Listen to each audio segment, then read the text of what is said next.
Bismillahirrahmanirrahim. Assalamualaikum warahmatullahi wabarakatuh. Kita mulakan kelas kita pada pagi ini dengan membaca Ummul Kitab Al-Fatihah. A'udzubillahi minasyaitonirrajim. Bismillahirrahmanirrahim. Alhamdulillahirabbil alamin. Arrahmanirrahim. Maliki yaumiddin. Iyyaka nasta'in. Ihdinas siratal mustaqim. Siratal ladzina an'amta 'alaihim ghairil maghdubi 'alaihim waladdallin. Amin. Bismillahirrahmanirrahim. Alhamdulillahirabbil alamin wassalatu wassalamu ala sayidina Muhammadin asyrafil anbiya'i wal mursalin wa ala alihi wa sahbihi ajmain. Ya Allah ya Tuhan kami, ampunkanlah dosa-dosa kami, ampunkanlah dosa kedua ibu bapa kami dan kasihilah mereka sebagaimana mereka mengasihi. Ya Allah ya Tuhan kami, kurniakanlah kepada kami ilmu yang bermanfaat untuk diri kami, keluarga kami, agama kami, bangsa kami dan negara kami. Ya Allah ya Tuhan kami, berilah kepada kami kejayaan di dunia dan di akhirat. Ya Allah ya Tuhan kami, jadikanlah kami orang-orang yang bersyukur. Rabbana atina fid dunya hasanah wa fil akhirati hasanah wa qina azabannar. Walhamdulillahirabbil alamin. Ya, alhamdulillah kita bersyukur kepada Allah Subhanahu Wa Taala. Pada hari ini kita dapat meneruskan kelas kita selepas bercuti selama seminggu. Jadi kita masih lagi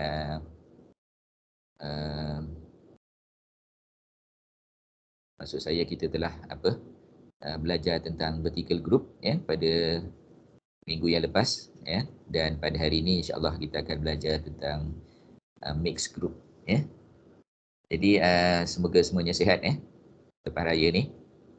Okey. So saya akan sharekan file yang sepatutnya.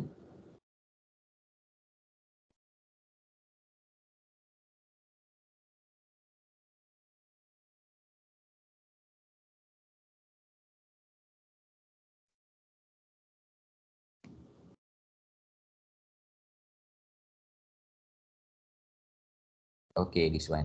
So I hope you can see this note. Okay.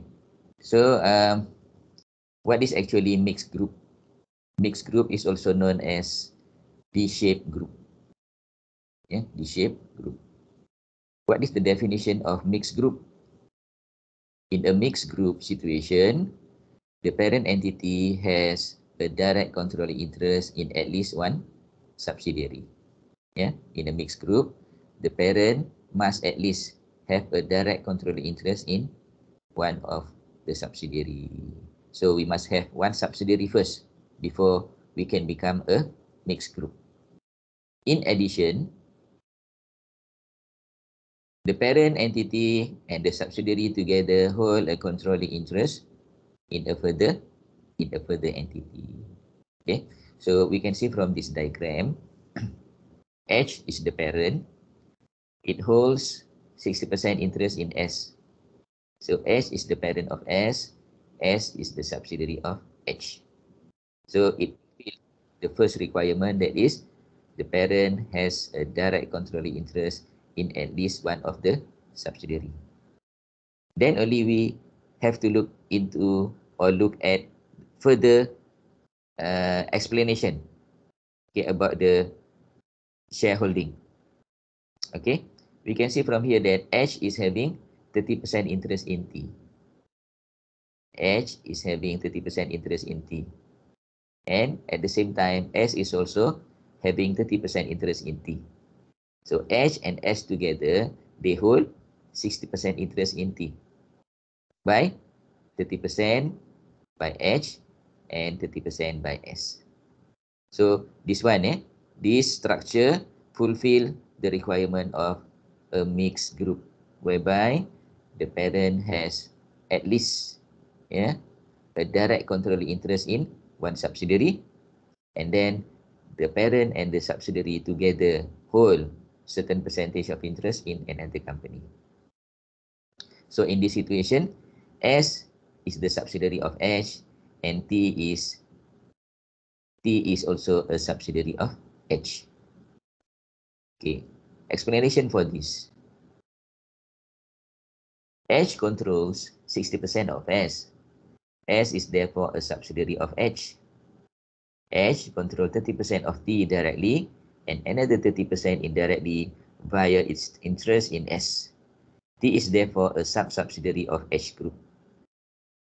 So what is the effective percentage of interest by H in T? Okay, H has 30% direct interest, and it has also 18% indirect interest. How do we get 18%? 18% is basically 60% times 30%. Yeah, 60% is relationship between H and S, and 30% is relationship between S and T. So 60% times 30% is equal to 18%. So when we add the two together, 30 plus 18 is equal to 48%. Okay, 48% is already a subsidiary.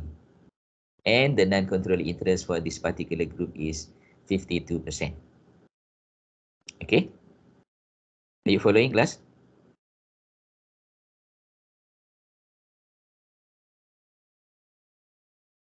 Yes, sir. Next, we want to know the date of acquisition. So when is the date of acquisition? Suppose H acquired a 60% interest in S. Yeah, H acquired 60% interest in S on 1st January 2012 and acquired its 30% interest in T on the same date. Subsequently, acquired 30% interest, S acquired 30% interest in T on 1st July 2012. So when is the date of acquisition of T? Is it 1st January 2012 or is it 1st July 2012? The answer is 1st July 2012. Because, okay, H on its own is not controlling T on 1st January 2012. Okay, H only control T after S acquire 30% interest in T on 1st July. S, H only acquired 30% interest in T on 1st January 2012. Okay, by acquiring 30%, H has no control over T. And then T, 30% of interest of T has been acquired by S. Has been acquired by S on 1st July. 1st July 2012. So only on 1st July 2012, H has a controlling interest in T. Initially, from 1st January 2012, H exercises significant influence only over T as an associate entity. It is only from 1st July 2012 that H has an access to more than 50% of the voting power in T. T is therefore consolidated into H Group accounts as a subsidiary from 1st July 2012. Okay, jadi maknanya hanya bermula pada 1 hari bulan Julai 2012 barulah T menjadi subsidiary kepada H. Jadi kalau kita tengok kat sini, okay, mula-mula H acquire 60% interest in S. So S is a subsidiary.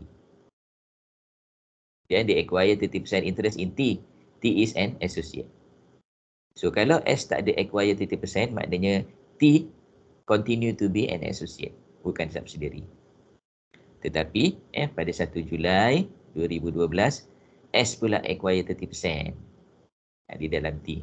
Mungkin H yang suruh, mungkin H ni suruh S supaya acquire 30% interest in T untuk membolehkan T menjadi subsidiary.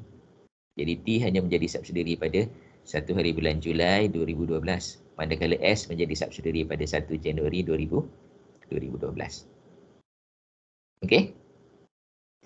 Next. Alternatively, suppose H acquired 60% interest in S on 1st January 2012 and acquired 30% interest in T on the same date. S acquired its 30% interest in T on 1st January 2012. Therefore, the date of acquisition of T is 1st January 2012. Jadi, kalau katakan keadaan telah berubah, H acquired S 1st January 2012 and then acquired T on the same date, and S also acquired shares in T on the same date. So the date of acquisition of T is 1st January 2012. Jadi ini yang kita kena faham lah, maknanya the date of acquisition tu kena tunggu kena tunggu cukup percentage tadi. Maknanya pada 1 Januari 2012, okey, H hanya ada 30% interest dalam T. H ada 30% interest dalam T, manakala apabila sampai pada 1 Julai, S acquire 30%, masa tu baru ada 30 plus 30. 30 plus 30 untuk membolehkan T menjadi subsidiary kepada H group. Okay. Note that the definition of a mixed group does not include the situation where the parent and an associate together hold a controlling interest in a further entity. For example, H owns 35% interest in S, and S owns 40% interest of W, and H owns 40% interest of W. Okay, kita tengok bentuk dia macam D juga. But at this time, H only have 35% interest in S. So S is not a subsidiary. So bila S bukan subsidiary, maknanya tertutuplah definition of mixed group. Sebab syarat dia kena ada satu subsidiary, kena ada satu direct subsidiary. Maknanya di antara H dengan S tu mesti at least 50%. Less than 50%, it is not a mixed group. So in this situation, H only has 35% interest in S. Even though they together owns 80% interest in W, H 40%, S 40%, W is not a subsidiary. W is not a subsidiary and is not going to be consolidated. Okay, jadi kalau kita ikutkan kat sini, okay, kita ikutkan kat sini, S hanyalah associate, W hanyalah associate saja. S adalah associate, W adalah associate saja, bukan subsidiary. Tapi itulah tajuk apa associate ni kita akan belajar pada minggu depan. Minggu depan baru kita belajar tentang associate. So hari ni kita introduce sajalah kepada perkataan associate tu. This is not a mixed group situation. Neither S nor W is a member of H group, although S and W may both be associate of H. Jadi kedua-duanya hanya menjadi associate saja. H interest in W might be calculated as before, that is 35% times 40% plus 40%, which is equal to 54%. Jadi kalau kita kira mathematically ataupun arithmetically, it is 54%. But W is not a subsidiary. Sebab dia fail definition of a mixed group. Although H has an arithmetic interest in W that is more than 50%, it does not have parent entity control of W, as it does not control S. It does not control S 40% stake in W. Jadi walaupun campur dua-dua ni jadi 80, kemudian kalau kita gunakan calculation yang sama, 35 times 40 plus 40, which is equal to 54, okay, masih lagi W is not a subsidiary of H. Okay. Consolidation. Okay, how are we going to consolidate? Consolidation. The approach is similar to deal with subsidiaries. That is, an effective interest is computed and used to allocate the share capital and retained earning. Okay, maknanya kita gunakan effective interest. Macam case di atas tadi, macam kita kira di atas tadi, 30%, 30% direct interest and 18% indirect interest. So altogether is 48%.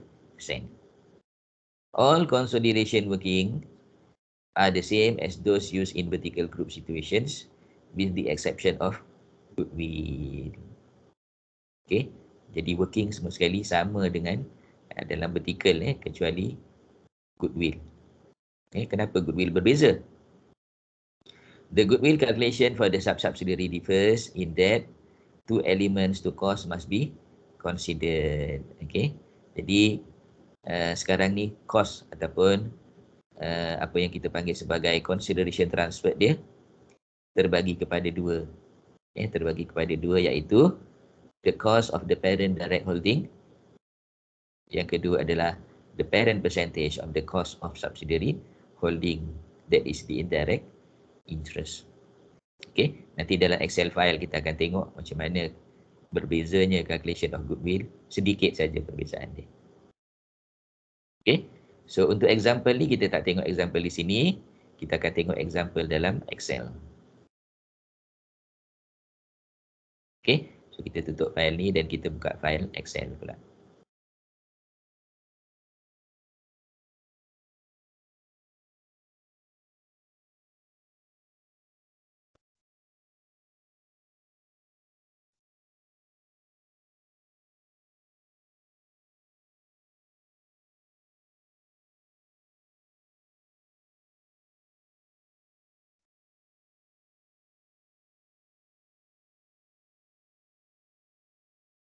Okay.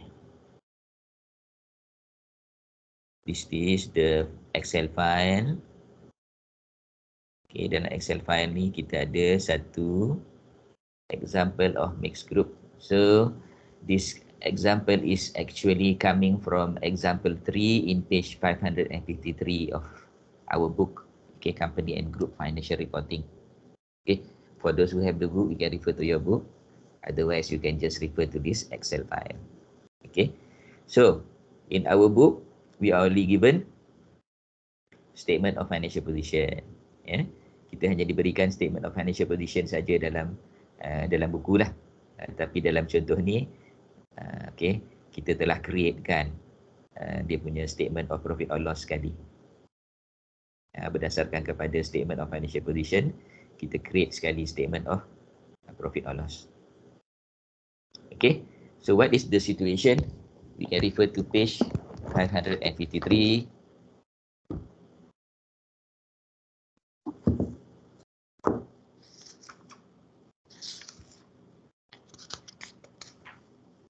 Okay, example 3 in 553. Given below are the statement of financial position of H, S, and X. There are 3 companies. As at 31st December X3. Okay, so what the company have, ordinary shares of the company H is 400,000, S 100,000, and X is 100,000. Retained profit 100,000 for H, 70,000 for S, and 80,000 for X. However, in this example in Excel file, the profit has been broken into 2 parts. The first part is retained profit brought down, and the second part is profit after tax for the current year. Okay, so profit brought down of H is 80, S is 60, and X is 60. Whereas profit after tax, yeah, for the current year, 20 for H, S 10, and X is 20. Okay. And then investment in S. Yeah, investment in S. Investment in S, yeah, investment in S is 110 here. Investment in X here is 30. And there is also investment in X by S, 75. Jadi ada investment. Jadi ada 2 investment in X. Satu direct investment, satu indirect investment. Why do we say it is an indirect investment? Because the investment was made by S. Yeah, investment was made by S. Sedangkan parent dia adalah H. So this one 30,000 is direct investment. This 75% is indirect investment through S. And then lastly, the group has sundry asset. Yeah, sundry assets. Okay. So based on this statement of financial position, the statement of profit or loss has also been created here. Okay. And we make sure that the current year profit here in the statement of profit or loss is the same as the current year profit in the statement of financial position. 20, 10, and 20 here. Okay. Yang lain-lain tu adalah created lah. Ya, revenue minus expenses minus tax equal to profit after tax. Okay. So, based on this question, okay, kita tengok dia punya additional information. additional information. A, Ash acquired ordinary shares of S on 1st January X1. Betul 1st January X1, how many percent? 80%. This is a direct interest. Ash direct interest in S is 80%. NCI is 20%. Date is 1st January 20 X1. The consideration transferred is 110, and the profit on the date of acquisition is 20. And then additional information B, Ash and S acquired the shares in X on 1st January X2 when the retained profit of X had a credit balance of 10,000. 10,000 here. Okay, jadi dia ada direct interest. Direct interest S direct interest in X, how many percent? 60%. When 1st January 20 X2, the consideration transferred is 75,000.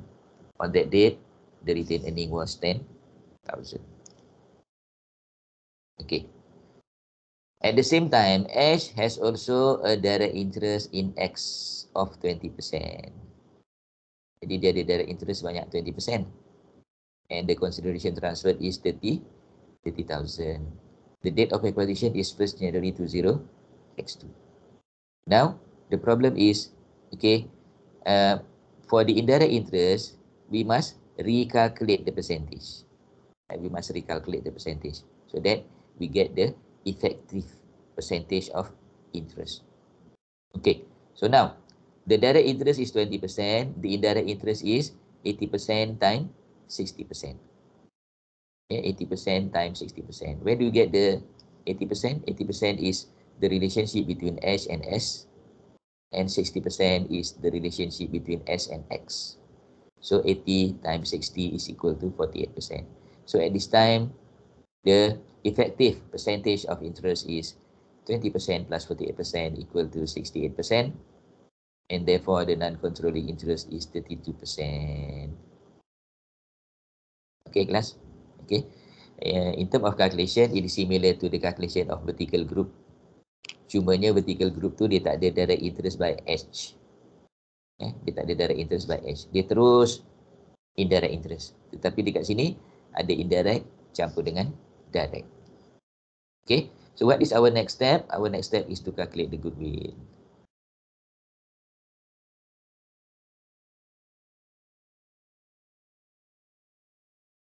Our next step is to calculate the goodwill. So how are we going to calculate the goodwill? The calculation of goodwill of S is very straightforward, whereby we are comparing the consideration transferred plus non-controlling interest with the fair value of net asset acquired. Okay, so for S just now, the consideration transferred is 110,000 and the fair value of net asset comprised of share capital 100,000 and retained earning 20,000. Alright, so total fair value of net asset is 120,000. Then we calculate the non-controlling interest 20% times 120,000 equal to 24,000. Total fair value of investment is 134,000 compared to fair value of net asset 120,000. We get a goodwill of 14,000. Okay, goodwill of 14,000 for S. Next, we want to calculate the goodwill for X. Okay, goodwill of X. Okay, in terms of consideration transferred, we have two consideration transferred. The first consideration transferred is a direct interest by H, that is 30,000. And the second one is indirect interest by S. Okay, indirect interest by S is 75,000. Okay, and at the same time, there is a percentage of indirect interest by non-controlling interest, which is 20%. So 20% times 75,000 is equal to 15,000. Okay. Therefore, the consideration transferred is 30 plus 60 equal to 90. Okay, 90,000. And then we list down all the fair value of net asset. The share capital is 100 and the retained earning is 10. Total 110. Non-controlling interest is 32% times 110 equal to 35.2. Okay, 35.2 plus 90 equal to 125.2 fair value of investment compared to fair value of net asset 110. There is a goodwill of 15,200. Okay. Alternatively, for the consideration transferred of S, we can simply multiply with 80%. Yeah, 75,000 times 80% equal to 60,000. Okay, jadi kita boleh tuliskan dengan dua kaedah. The first method is 75 minus 15. Okay, the second method is simply 75,000 times 80%. Terus kita dapat 60 kat sini. Okay, kelas? Boleh?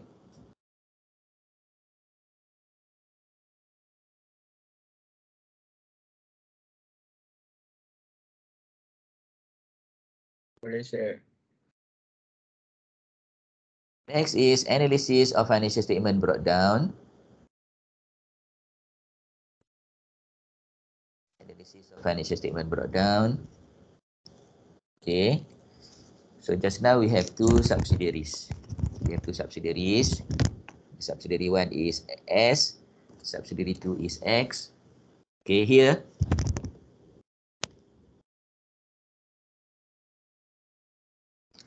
Okay, we show the non-controlling interest of the two companies. Yeah. So on the date of acquisition, S NCI is 24, X is 35.2.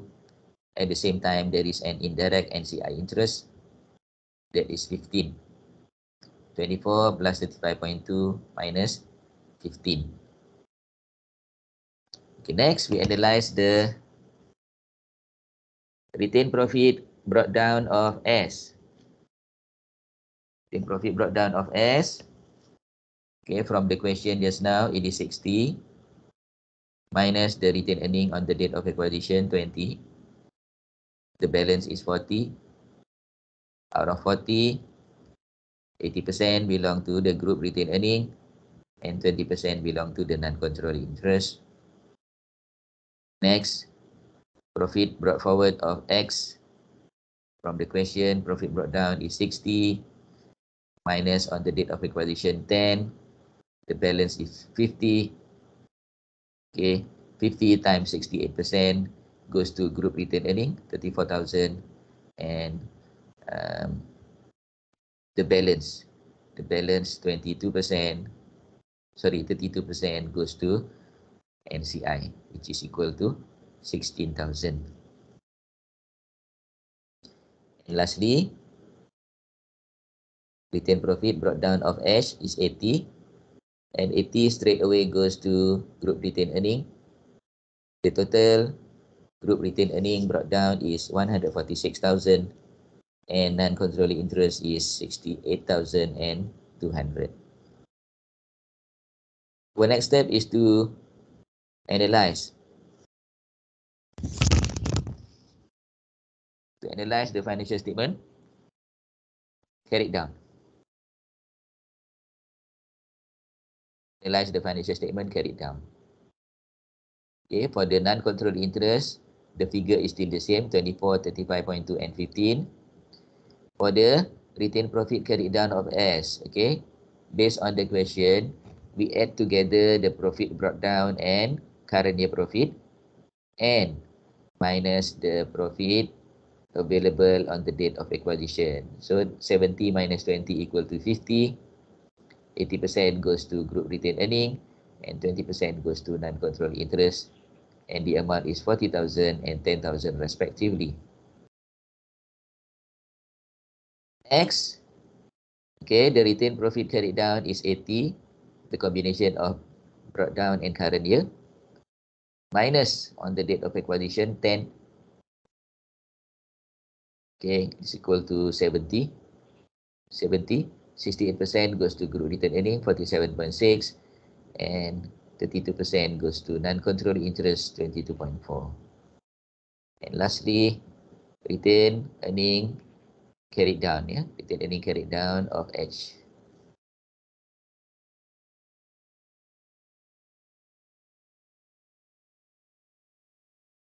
Retained earning carried down of H. From the question, combination of brought down and current year 80. Ya. Jadi tadi dia letakkan brought down tu sebab dia nak campur dengan current year. Jadi kalau katakan kita nak tulis terus current year plus brought down, terus tulis 100 lah. Terus tulis 100. Jadi saya tunjukkan alternatif. Di alternatif, you can put there straight away 100 or you can put there the brought down plus carried down. Boleh saja kita nak letakkan brought down campur dengan current year ataupun straight away kita campurkan brought down dengan current year. Okay, so the total group retained earning at the end of the year is 187.6 and non-controlling interest is 76.6. Habis. Okay. Next, to prepare the statement of profit or loss.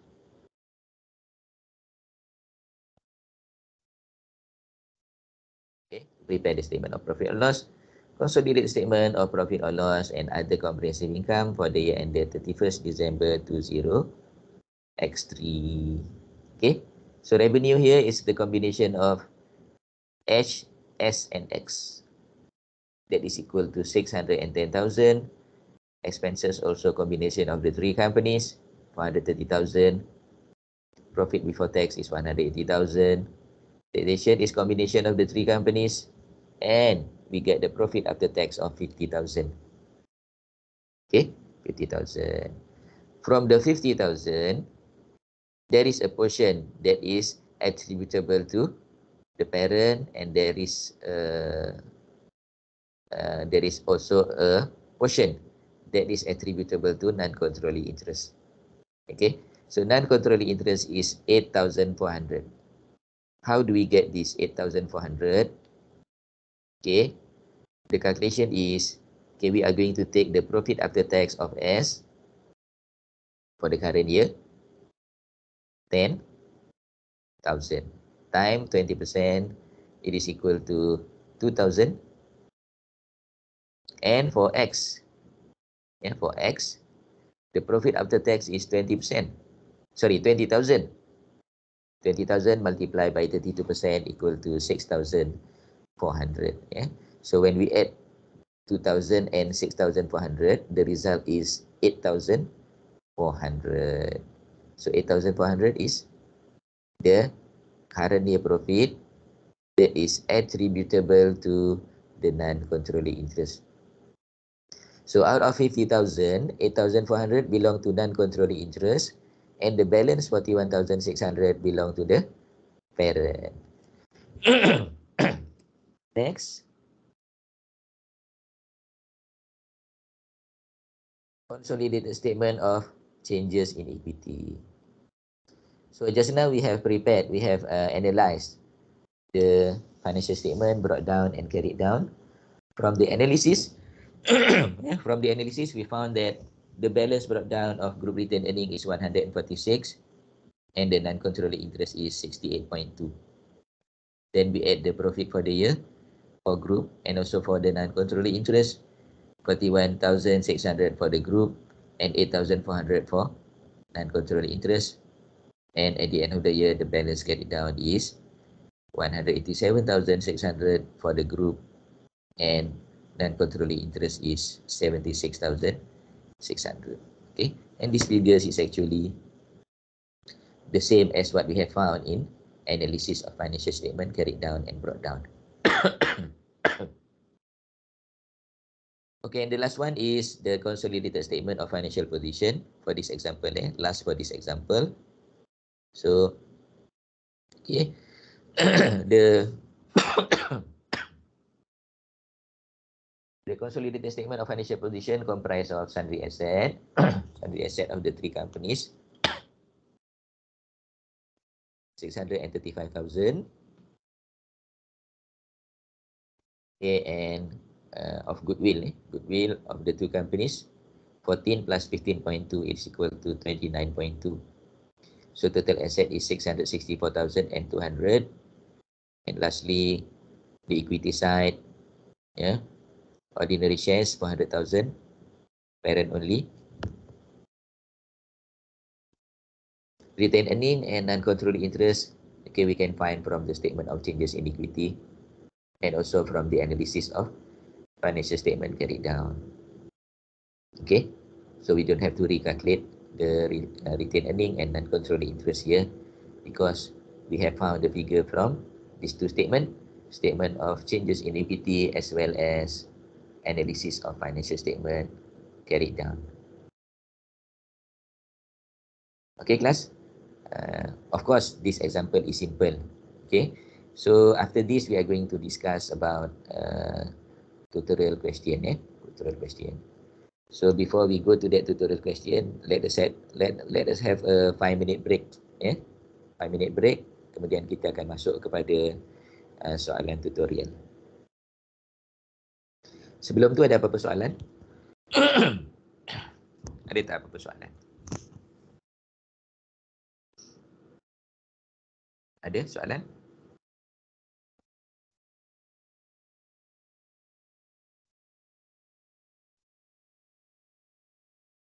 Okey, kalau tak ada, kita break sekejap 5 minit. Kemudian kita akan sambung semula.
Okay, welcome back. Kita tengok soalan ni ya. Soalan tutorial 3.2. Question 1. Okay, question 1 ya. Question 1 kita akan buat ataupun kita akan tengok dulu consolidated statement of financial position. The summarized statement of financial position of Tri Berhad, STEM Berhad and Leaf Berhad as at 31st December 2013 are as follows. Okay, so kita ada 3 company, Tri, STEM dan Leaf. Okay, the asset starts with property, plant and equipment, followed by intangibles, and followed by investment in STEM Berhad. We can see from here investment in STEM. STEM is the subsidiary. So investment in STEM comprise of investment in ordinary share and investment in preference share. And then Tri also has another investment in Leaf. Investment in Leaf 1.5 million here. At the same time, STEM also invests in Leaf 1,687,500. Okay. And then followed by other investment, inventories, bill receivable, trade receivable, ordinary dividend receivable, and also bank. Okay, we can see from here, ordinary dividend receivable, I put here in blue color because all these dividends are coming from the subsidiaries. Next, we go to equity and liability side of the statement of financial position. We have ordinary share here. Ordinary share of the 3 companies, ordinary share of 3, yeah, 5,650,000, STEM 2 million, and Leaf 1,250,000, followed by preference share of 3 and STEM, followed by share premium is a reserve, a reserve owned by 3, then general reserve of the 3 companies, retained profit, brought down, profit for the year, and then we have long-term loan here with Leaf, bill payable, trade payables, and ordinary dividend payable. Why I put here in blue? Because this is related to dividend receivable here. Dividend receivable by 3 and STEM are basically coming from dividend payable of STEM and Leaf. Next, additional information. Tri Berhad bought the ordinary share and preference share in STEM Berhad on 1st January 2011.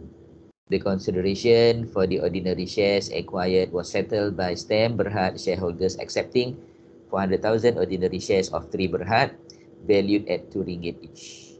Okay, so what is the value?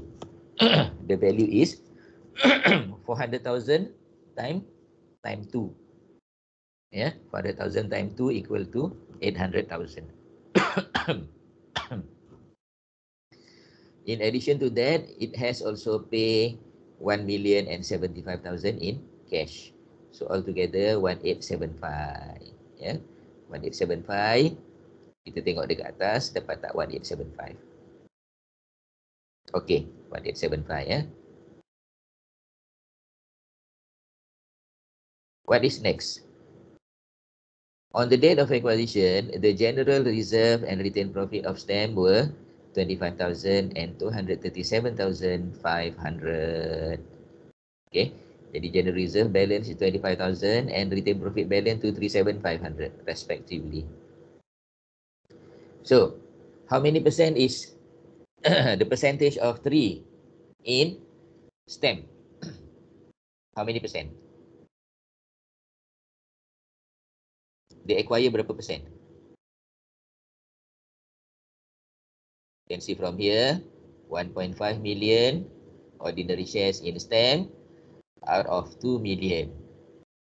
1.5 million out of 2 million, it is 75%. Yeah, 75% interest, 75% interest. Whereas for the preference share, it is 200,000 out of 500,000, it is 40%. Ordinary 75%, preference 40%. Next, additional information number 2. On 1st July 2013, 1st July 2013, the current year, 3 Berhad and Stem Berhad acquired 20% and 60% interest in Leaf. Okay, 3 acquired 20% and Stem acquired 60% of the issued ordinary shares of Leaf respectively. Jadi bila kita campurkan dua-dua ni, dia akan jadi 80% lah. 20% directly and 60% indirectly. Jadi yang 60% indirectly tadi, kita kena kalilah dengan 75% nanti. Ya, kita kali dengan 75%. 75% times 60%. Ya, 75% times 60% is equal to 45%. Okay. When the general reserve of Leaf Berhad was 125,000, the fair value of the net asset of Leaf Berhad on 1st July 2013 were equal to their fair value, will equal to their carrying value, except for number 1, a building. A building whose fair value was 100,000 more than its carrying value. Okay, maknanya kita ada ARR kat sini. ARR on building. No adjustment was made in the books of Leaf Berhad to reflect the value, and the remaining useful life is 40 years. So ada increase because of ARR dan ada adjustment untuk depreciation juga. Okay. Number 2, a permit which has a fair value of 2 million was not recorded in the books of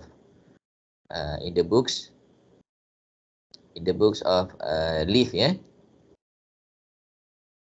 Since the permit was granted at no cost to Leaf Berhad.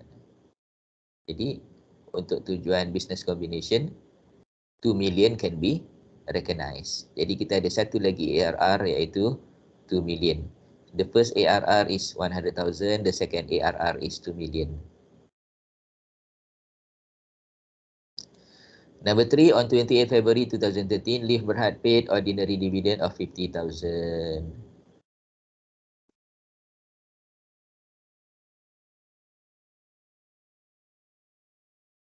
Jadi, dividen ni dibayar. Dividen ni dibayar sebelum acquisition. Dibayar sebelum acquisition. Jadi, maknanya Tri dengan Stem tak layaklah dapat dividen ni. Tak layak dapat dividen ni sebab acquisition berlaku pada 1 hari bulan Julai. The other investment in Tri Berhad refers to a 15% interest in the equity shares of Yoyo Berhad, which was acquired on 1st April 2013. Tri Berhad has classified this investment as financial asset at fair value through profit or loss in accordance with MFRS 139 financial instrument. Recognition and measurement. The increase in fair value of this investment amounting to 10,000 had not been recognized by Tri Berhad in its financial statement.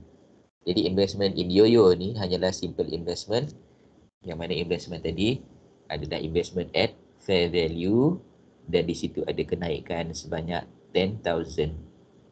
So 10,000 ni akan masuk dalam other comprehensive income.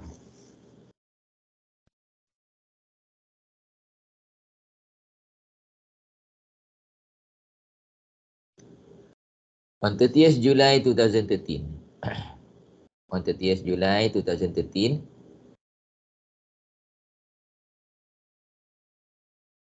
Tri Berhad sold a piece of land to Stem Berhad at a profit of 35,000. Yeah, Tri sold a piece of land at a profit of 35,000. So this profit is unrealized profit. And then number 6, 100,000 of the long-term loan of Leaf Berhad was a loan obtained from Tri Berhad.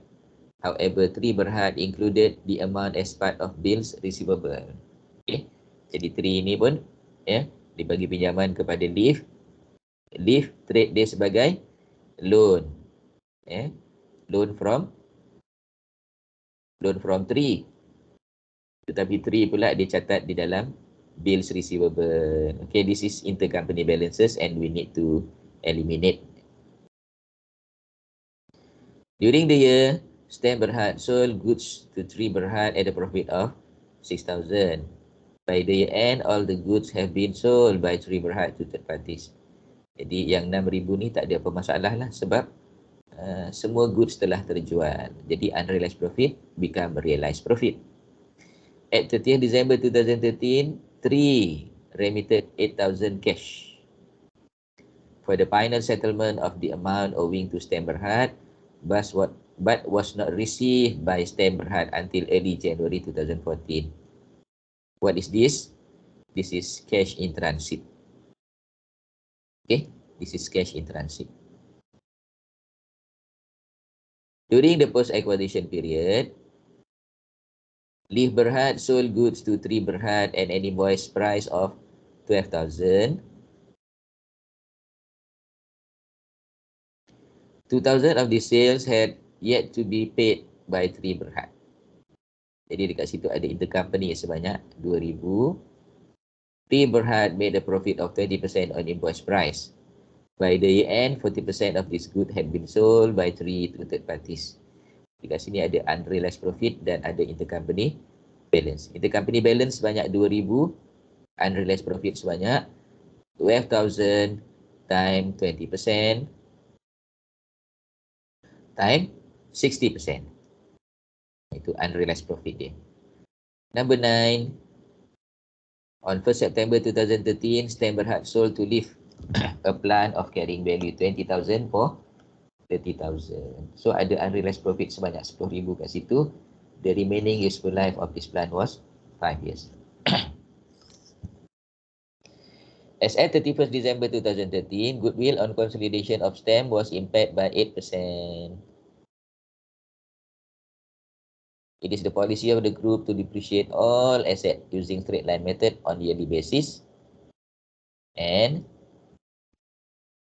it is the group policy to measure the non-controlling interest at its proportionate share of the fair value of the identifiable net asset of the subsidiary on the date of acquisition. And lastly, assume all profit accrue evenly throughout the year. Apa maknanya? Maknanya ya, profit tadi, profit yang diwakili oleh revenue, yang diwakili oleh cost of sale, yang diwakili oleh expenses, yang diwakili oleh taxation. Ya, semuanya accrue evenly throughout the year. Apa maksud accrue evenly? Maknanya diterima dan dibelanjakan secara purata ataupun sekata sepanjang tahun. Jadi kita tahu tadi acquisition berlaku pada 1 hari bulan Julai. Acquisition berlaku pada 1 hari bulan Julai. Maka revenue tadi hanyalah revenue yang kita boleh consolidate hanyalah setakat daripada bulan Julai sampailah bulan Disember. Begitu juga dengan cost of sale, begitu juga dengan expenses, begitu juga dengan taxation. Okay. Jadi itu yang dimasukkan sebagai profit accrue evenly throughout the year. So kita kena segregate di antara pre-acquisition period 1 Januari sampailah 30 bulan Jun dan post-acquisition period daripada 1 Julai sampai 31 Disember. Okay. Dan apakah soalannya? Soalannya adalah prepare a consolidated statement of financial position for 3 Berhad Group as at 31st December 2013. Okay. Jadi saya nak minta supaya awak calculate goodwill kat sini.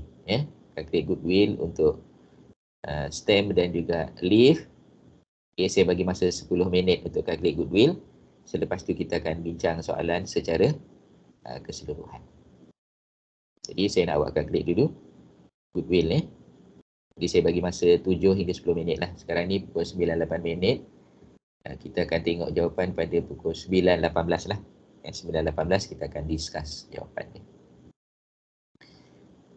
Alright. So, please calculate the goodwill.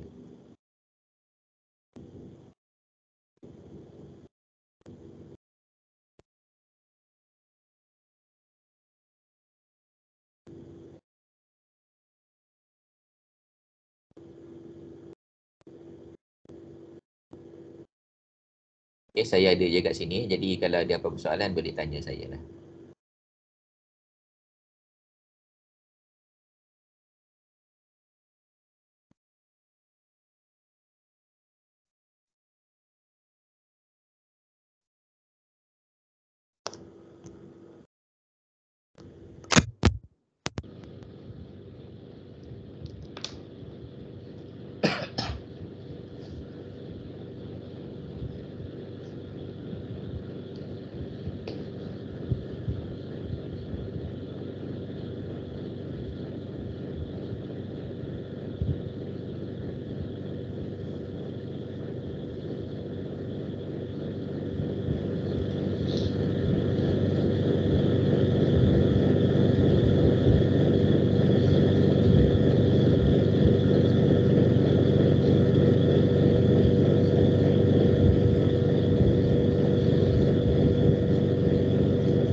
Boleh kita semak jawapan.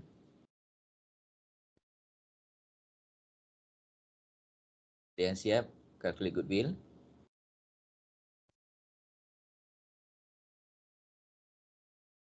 Ada yang dapat calculate goodwill?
Okay ya, so kita tengok dulu analisis di atas tu. The relationship between tree and stem is a direct investment by tree in stem, and the percentage is 75%, and CI is 25%. Between tree and leaf, the direct percentage is 20%, and between three indirect in leaf, 3 indirect in leaf is 75% times 60% equal to 45%. Altogether 65%, and the non-controlling interest is 35%. And this 35% can be checked, whereby the direct non-controlling interest is 20% plus 25% times 60%. So it is equal to 35%. Okay, kita boleh check kat sini. Direct non-controlling interest is 10 tolak 20 tolak 60 sama dengan 20. Indirect non-controlling interest is 25% times 60% equal to 15%. Bila kita campur, dia jadi 35%. Okay, let us calculate the goodwill. Okay. The calculation of goodwill for STEM, it is very straightforward. Direct investment, consideration transferred, 1,875,000 here. Okay, and then we list down all the fair value of net asset that comprise of share capital 2 million, retained earning 237,500, and general reserve is 25,000. Altogether 2,262,500. From this figure, we calculate non-controlling interest times 25%. That is equal to 565,600. Okay, plus consideration transferred 1875 equal to 2,440,600. And this one is fair value of investment compared to fair value of net asset 2262.5. We get a goodwill of 178.1, 178,100, and impairment of 8% equal to 14,200. And the balance after impairment is 163,900. Okay, what about the calculation of goodwill of leaf? Okay, calculation of goodwill of leaf, we have a direct investment made by H. Yeah, direct investment made by H. Who is H? H is 3. Okay, so 3 direct investment is 1.5 million. 1.5 million plus direct investment by STEM 1687.5. Yeah, 1687.5, and indirect investment by NCI. Yeah, indirect investment by NCI 25% times 1687.5 equal to 421.9. Okay, jadi yang ni figure ni sebenarnya ada perpuluhan. Okay, ada perpuluhan Okey. Sini pun ada juga perpuluhan.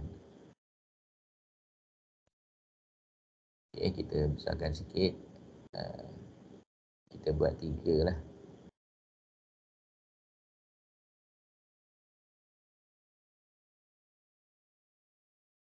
Okey. So, minus 421.875. Okey. Jadi, okey, kita dapat 1.5 million plus 1687500. Okey, minus 421.875. Okey. Kemudian kita list down all the fair value of net asset that comprise of share capital 1,250,000, retained earning 187,500. Macam mana kita dapat 187,500 retained earning? Okey, acquisition tu berlaku pada pertengahan tahun, ya. Acquisition berlaku pada pertengahan tahun. Jadi kita tengok apakah amount, ya. Apakah amount retained profit. Jadi retained profit kita, retained profit untuk lift tu, retained profit brought down is 150,000. Ya, 150,000. Okey. Kemudian current year profit before dividend bagi 2. Current year profit before dividend bagi 2. 87.5. 87.5. Kemudian dividen dibayar pada 28 hari bulan 2 2013 sebelum acquisition. So dividen tolak di sini. Tolak 50. Jadi retained profit on the date of acquisition is 187.5. Yeah, 187.5. So we put here 187.5. And then general reserve on that date was 125. Asset revaluation reserve for land is 100,000. And ARR for permit is 2 million. Altogether, 3,662,000. Okay, 3,662,500. So kita compare dengan di atas. Di atas ni, kita campurkan direct investment, indirect investment. Okay, kemudian NCI tadi ya, 3662.5. NCI is 35% times 3662.5 equal to 1281875. So total fair value of investment kita adalah ya sebanyak 4047.5. 4,047,500 compared to fair value of net asset 3,662,500 equal to goodwill 385,000. Okay, 385,000. Okay, siapa dapat jawapan goodwill betul untuk stamp? Ada tak yang dapat betul?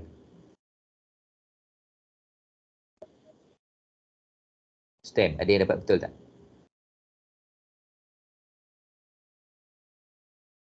178.1, ada yang dapat?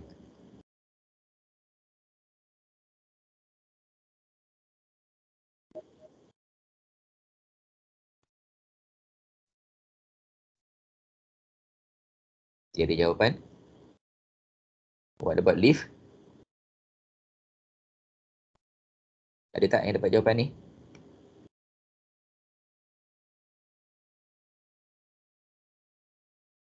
Okey, tiada jawapan. Saya teruskan aja. Analysis of financial statement carried down.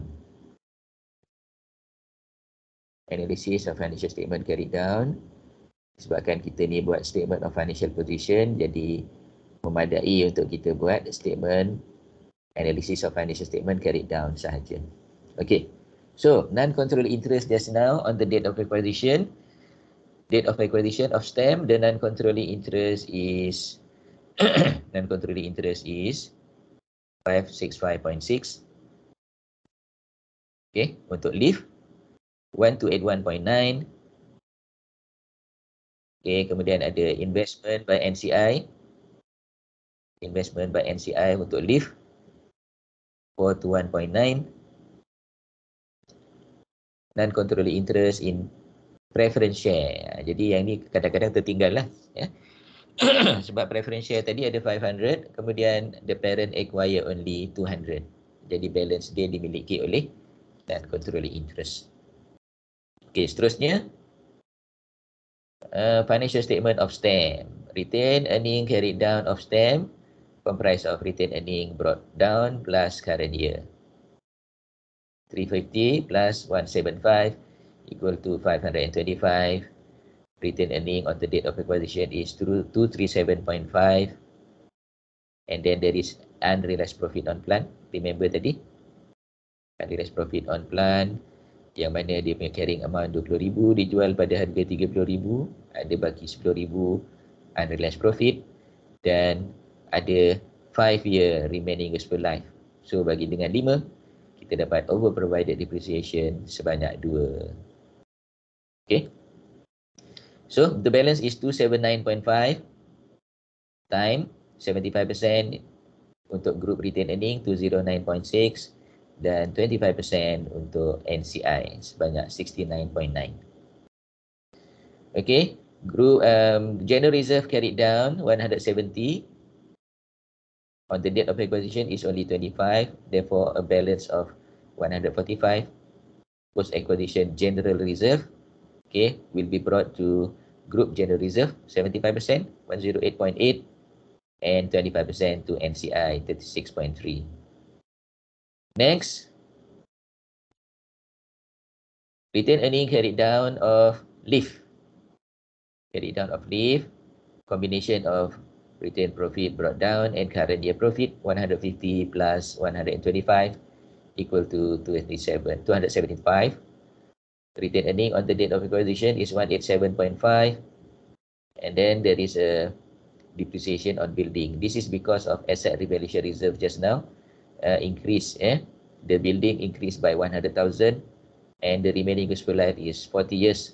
100,000 divided by 40 years is equal to 2,500. And one more is unrealized profit on inventory. Unrealized profit on inventory 12,000 times 20% times 60%. So the balance of retained profit carried down of LIF is 83,560. Okay, time how many percent? 65%, equal to 54.3% for the group and 29.2% for non-controlling interest. At the same time, the general reserve of LIF, the carried down balance and the amount on the date of acquisition is the same, so there is no new general reserve. What about 3? Okay, 3 retained profit carried down comprised of brought down plus current year 532.5 plus 217.5 equal to 750. There is unrealized profit on land, disposal of land just now at 35,000. Fortunately, there is no depreciation for land, so the balance at the end of the year is 715, and 715 straight away goes to group retained earning. In the year, we can find goodwill impairment of 14.2. Yeah, 14.2 ni. This is the goodwill of STEM. And there is also fair value gain on investment, YOYO, 10,000. At the same time, there is a group general reserve. That is general reserve for 3, okay, amounting to 450,000. So at the end of the year, the group retained earning balance is 974,700. Group general reserve is 558,750. And lastly, the non-controlling interest is even bigger, 1,861,000. Okay, class.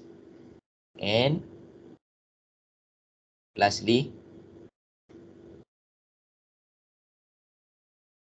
our statement of financial position. Okay, so this one we have to analyze carefully the component of the consolidated statement of financial position that comprise of number 1, non-current asset. So non-current asset starts with property, plant, equipment. Property, plant, equipment comprise of property of the 3 companies. Yeah, property of the 3 companies. 3 STEM and LIF. Okay, here 3.5 million, 700,000 and 1,250,000 plus 100,000. 100,000 is ARR Yeah, 100,000 is ARR of building. Minus 2.5 here is under provided depreciation of building. Okay, minus 35 here is unrealized profit. Minus 10 here is unrealized profit also. And plus 2 is over provided depreciation. Okay, intangible asset. Intangible asset, we have two intangible asset initially, 87.5 and 20. And then followed by new intangible asset, that is permit. Permit increased by 2 million. Okay, and then goodwill as per calculation in working 2, 548.89. This is comprised of the goodwill, the goodwill of STEM as well as the goodwill of LIF. And then investment in STEM, investment in STEM, investment in LIF, all has been eliminated. Okay, other investment will be added by 10 because there is a fair value gain. Fair value gain of 10,000 here. What about the current asset? Current asset comprised of inventory of the three companies, 750, 550, and 430, minus unrealized profit on inventory, 1,440. What about bills receivable? Bills receivable here including loan to LIF. Loan to LIF of 100. So we need to eliminate the loan to LIF that has been included as part of bills receivable. 100 here. And for trade receivable, we include the trade receivable of the three companies, and don't forget to minus the cash in transit. Cash in transit 8,000, and also intercompany trade receivable 2,000. Okay, what about the ordinary dividend receivable? Ordinary dividend receivable of the three companies, we have to eliminate with ordinary dividend payable by STEM and by LIF. Okay, by STEM and LIF. Okay, first we look at the dividend receivable by the three companies, 93.75 plus 37.5 plus 5, and then we need to minus 75. Okay, we minus 75. Why we minus 75? 75 here is coming from STEM. And because STEM dividend payable is 100. Okay. STEM dividend payable is 100. Ya. Yeah. Oh, jauh lagi ni.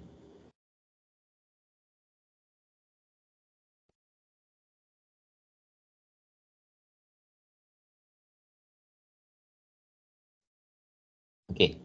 STEM dividend payable is 100. So we minus 75 here. 75 goes to dividend receivable of of 3.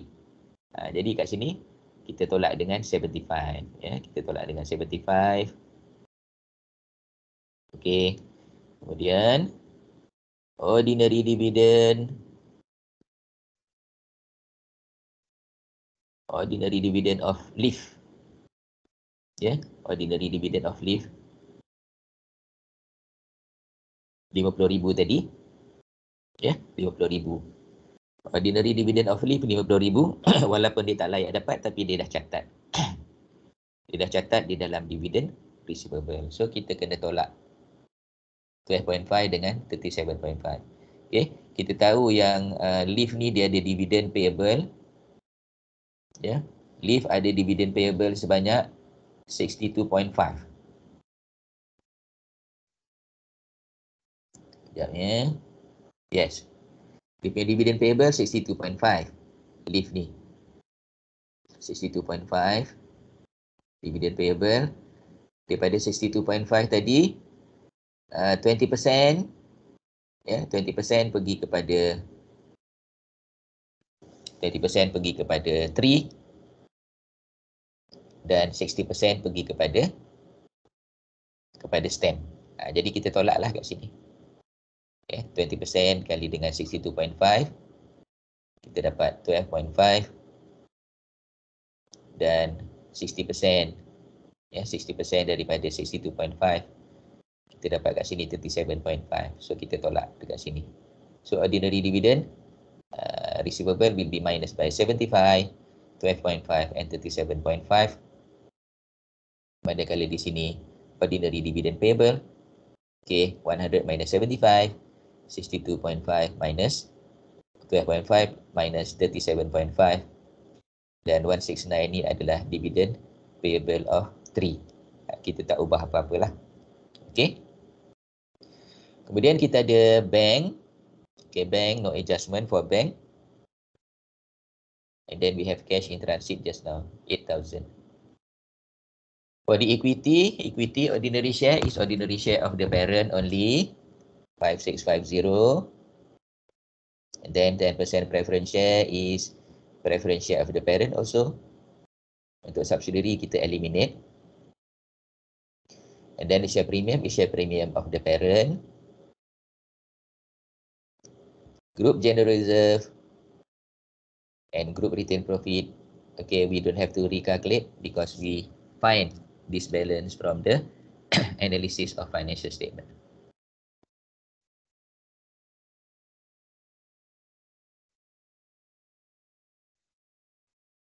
Also including dan controlling interest. Jadi tiga itu kita dapat daripada analysis of financial statement. Kemudian non-current liabilities, and non-current liabilities, long-term loan just now, included in long-term loan is loan received by Leaf from 100. So we need to minus 100 here because it is intercompany. And then current liabilities, trade payable, okay, there is an intercompany balance of 2,000. For bills payable, there is no adjustment. Ordinary dividend payable just now, we have adjusted. Okay, and the adjustment is similar to ordinary dividend receivable. Okay, so basically we have completed the discussion of this question. Ada apa-apa soalan?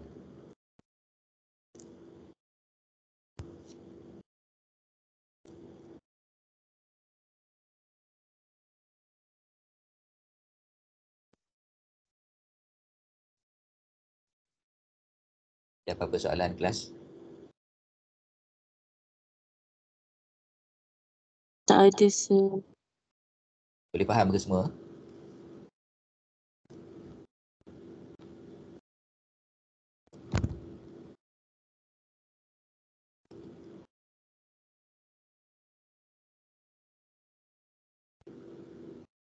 InsyaAllah boleh, sir.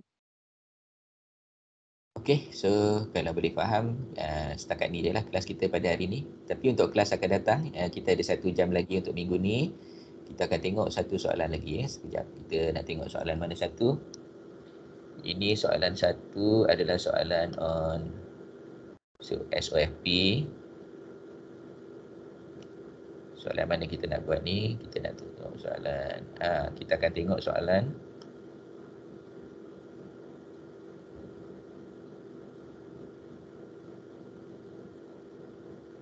Kita akan tengok soalan 2 ya. Untuk next class kita tengok soalan 2. Itu soalan combination of CSOPL dan CSOFP.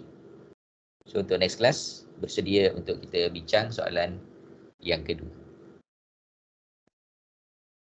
Okay. Soalan yang kedua, consolidated statement of financial position plus consolidated statement of profit or loss. Sekejap ya, saya tunjukkan soalan yang kedua.